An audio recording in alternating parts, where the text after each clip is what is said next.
ভারতের বিপক্ষে 2 টেস্টের সিরিজ খেলতে ঢাকা ছেড়েছে বাংলাদেশ। পাকিস্তানকে হোয়াইট ওয়াশ করায় টাইগারদের ওপর প্রত্যাশা বেড়েছে সমর্থকদের। তবে ভারত অপেক্ষাকৃত শক্তিশালী দল হওয়ায় বাংলাদেশের প্রাথমিক লক্ষ্য ভালো খেলা, জয় পাওয়াও অসম্ভব নয়।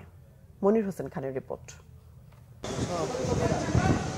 বিমানবন্দরে মিডিয়ার ভিড়, ক্যামেরা দেখে উৎসুক লোকজনও মোবাইল হাতে ছবি তুলতে ব্যস্ত। বাংলাদেশ ক্রিকেট দলের প্রতিটা বিদেশ যাত্রায় নিয়মিত দৃশ্য। তবে এবার কিছুটা পার্থক্য রয়েছে। বৃষ্টি ভেজা আবহাওয়ায় শান্তরা এবার ভারত সফরে যাচ্ছেন বুকভরা আত্মবিশ্বাস আর সমর্থকদের প্রত্যাশা কাঁধে নিয়ে। অধিনায়ক নাজমুল হোসেন শান্তর কণ্ঠেও আত্মবিশ্বাসের সুর। তবে র্যাঙ্কিংয়ে এগিয়ে থাকা প্রতিপক্ষের বিপক্ষে খেলার আগে বাড়তি কোনো স্বপ্ন দেখাতে রাজি নন শান্ত। টেস্ট ম্যাচের 5 দিন ভালো করতে পারলে জয়টাও আসতে পারে।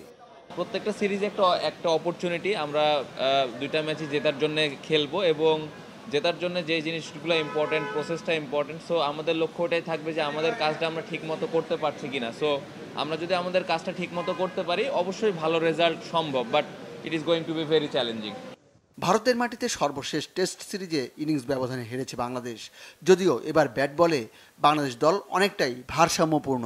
অধিনায়কের চোখে পার্থক্য শুধু অভিজ্ঞতায়।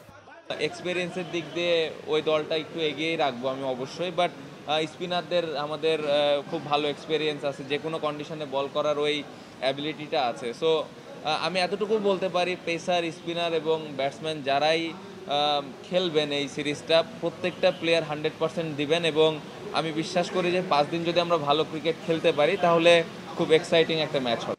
টাইগার দলপতির দর্শনটা সহজ, সাফল্য পেতে খেলতে হবে দল হয়ে। পুরো টিম হিসেবে খেলাটা খুব ইম্পর্টেন্ট। আমরা যদি পুরো টিম হিসেবে খেলতে পারি অবশ্যই ভালো ক্রিকেট খেলবো আমরা ইনশাআল্লাহ। ইংল্যান্ডে কাউন্টি ক্রিকেটে ব্যস্ত সাকিব আল হাসান দলের সঙ্গে যোগ দিবেন ভারতে।